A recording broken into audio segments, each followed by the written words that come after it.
పేరు మరి శివరామకృష్ణ, నూజివీడు గౌడ సంఘం నాయకులు.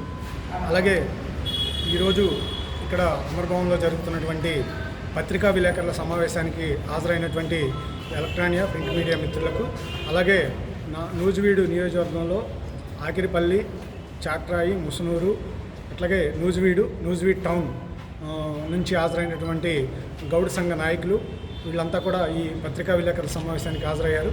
అందరికీ కూడా ముందుగా నమస్కారాలు తెలియజేస్తూ, డిసెంబర్ 15 ఆదివారం సాయంత్రం నూజివీడు బస్టాండ్ సెంటర్లో సర్దార్ గౌతు లచ్చన్న గారి కాంస్య విగ్రహావిష్కరణ చేయటం జరిగింది.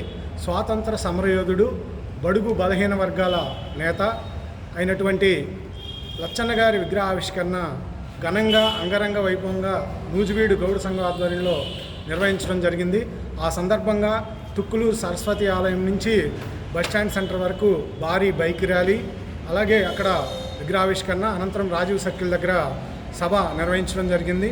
ఇదంతా కూడా వారవలేని కొంతమంది ఈరోజు గౌడ సంఘం ఆధ్వర్యంలో జరిగినటువంటి ఈ కార్యక్రమానికి పార్టీలు అంటగడుతూ ఈరోజు రాజకీయం చేయాలని చెప్పి దురుద్దేశంతో ఈరోజు దీన్నంతా కూడా అబాసుపాలు చేయాలనే ఉద్దేశంతో కొంతమంది వ్యవహరిస్తూ ఉన్నారు. దీనిని నూజివీడు నియోజకవర్గ గౌడ సంఘం తీవ్రంగా ఖండిస్తూ ఉంది.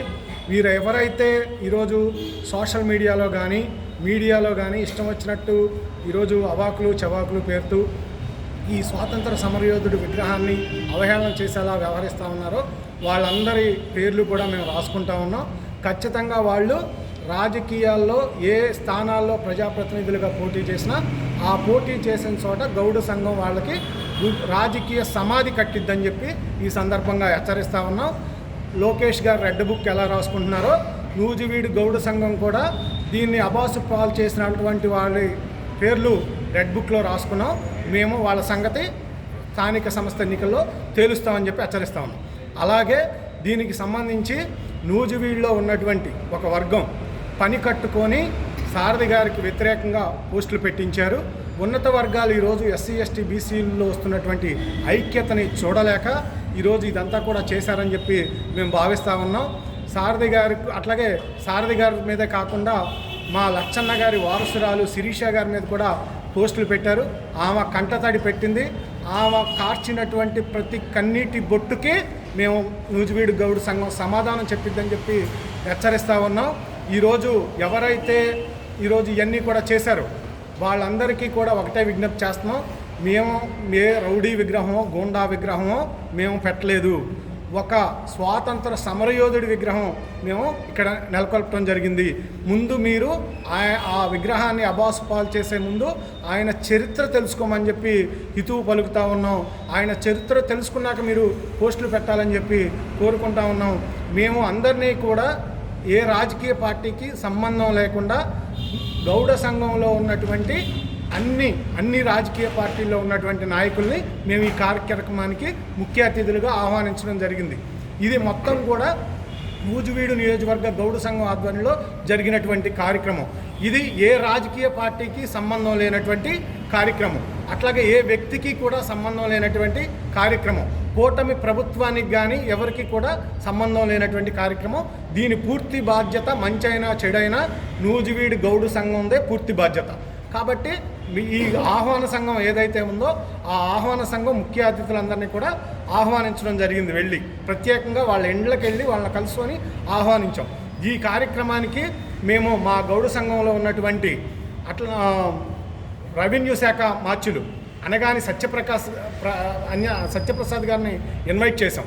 అలాగే శెట్టిబల్జ కమ్యూనిటీ నుంచి కార్మిక శాఖ మంత్రిగా ఉన్నటువంటి వాసంశెట్టి సుభాష్ గారిని ఇన్వైట్ చేశాం. సుమన్ గారిని సినీ హీరో సుమన్ గారిని ఇన్వైట్ చేశాం. అట్లాగే మా గౌడ పెద్దలు ఆర్టీసీ చైర్మన్, అట్లాగే మచిలీపట్నం మాజీ పార్లమెంట్ సభ్యులు అయినటువంటి కొనకళ్ళ నారాయణ గారిని ముఖ్య అతిథిగా ఆహ్వానించడం జరిగింది. ఉమ్మడి కృష్ణా జిల్లా జడ్పీ చైర్పర్సన్ ఉప్పాల హారిక గారిని కార్యక్రమానికి మేము ముఖ్య అతిథిగా ఆహ్వానించడం జరిగింది. అలాగే మాజీ మంత్రివర్యులు జోగి రమేష్ గారిని కూడా మేము కార్యక్రమానికి మా టౌన్ నాయకులు మా నియోజకవర్గ నాయకులు వెళ్ళి ఆయన ఇబ్రహీంపట్నంలో కలుసుకొని ఆహ్వానించడం జరిగింది. అలాగే ఇక్కడ మన నూజివీడు నియోజకవర్గంలో సామాజిక ఉద్యమాల్లో కలిసి వస్తున్నటువంటి ప్రజా సంఘాలు, కుల సంఘాలను కూడా ఈ కార్యక్రమానికి, రాజకీయ పార్టీలను కూడా ఈ కార్యక్రమానికి ఆహ్వానించాం. రెండు ప్రధానమైనటువంటి తెలుగుదేశం, వైఎస్ఆర్సీపీ పార్టీలతో పాటు జనసేన పార్టీ నుంచి ఈ కార్యక్రమానికి ఆహ్వానించడం జరిగింది ప్రజాప్రతినిధులను. అలాగే కాంగ్రెస్ పార్టీ నుంచి ఈ కార్యక్రమానికి ఆహ్వానించాం. అలాగే సిపిఎం, సిపిఐ, బీజేపీ ఈ మొత్తం ఈ ప్రధాన రాజకీయ పక్షాలన్నింటినీ కూడా ఈ మన సర్దార్ గౌతులచ్చ గారి ఈ విగ్రహావిష్కరణ కార్యక్రమంలో పాల్గొమ్మని స్వయంగా ఆహ్వానించడం జరిగింది. అలాగే ఎస్సీ మాల కమ్యూనిటీ నుంచి ఈ కార్యక్రమానికి ముఖ్య అతిథులుగా ఆహ్వానించాం. ఎంఆర్పిఎస్ నుంచి ఈ కార్యక్రమానికి ముఖ్య అతిథులుగా ఆహ్వానించాం. బీసీ సంక్షేమ సంఘం నుంచి ఈ కార్యక్రమానికి ఆహ్వానించాం. ఇట్లా కుల సంఘాలని, సామాజిక ఉద్యమాల పరంగా మాతో కలిసి వచ్చేటువంటి సంఘాలని, అన్ని రాజకీయ పార్టీలని గౌరవిస్తూ ఈ కార్యక్రమాన్ని మేము నిర్వహించడం జరిగింది. ఈరోజు ఒకరి మీద ఒకరు ద్వేషంతో ఈరోజు రాజకీయాల్లో ఉన్నటువంటి విభేదాలని, ఈరోజు కుల సంఘాన్ని ఈరోజు అబాసపాలు చేస్తూ, రాజకీయాలు కులాన్ని శాసించలేవు. ఎప్పటికైనా కానీ కులమే రాజకీయాలను శాసిస్తుందని చెప్పి ఈ సందర్భంగా తెలియజేస్తా ఉన్నాను. ఈరోజు ఉన్న పరిస్థితుల్లో మీరు ఈ 3 రోజుల నుంచి చూస్తే రాజకీయ పార్టీలు ఈరోజు కులాన్ని శాసించాలని చూస్తున్నాయి. ఇది ఎప్పటికీ జరగదు. కుల సంఘమే రాజకీయాలను ఎప్పటికైనా శాసిస్తుంది. ఈ విధంగానే మేము సంఘాన్ని బలోపేతం చేస్తాం. అలాగే ఎవరైతే ఈరోజు మా శిరీషమ్మ గారితో కన్నీళ్లు పెట్టించారో వాళ్ళందరికీ కూడా సారథి గారికి, శిరీషమ్మ గారికి ఈ కార్యక్రమానికి ఎటువంటి సంబంధం లేదు. ఇది పూర్తిగా గౌడ సంఘం ఆధ్వర్యంలో నిర్వహించిన కార్యక్రమం అని చెప్పి మరి ఒక్కసారి తెలియజేస్తూ, వాళ్ళ కన్నీళ్లు ఏదైతే పెట్టించారో వారితో క్షమాపణ ఎవరైతే చెప్పించారో నూజివీడు నియోజకవర్గం గౌడ సంఘం హెచ్చరిస్తూ ఉంది. మీ సంగతి రాబోయే కాలంలో తేలుస్తామని చెప్పి నూజివీడు గౌడ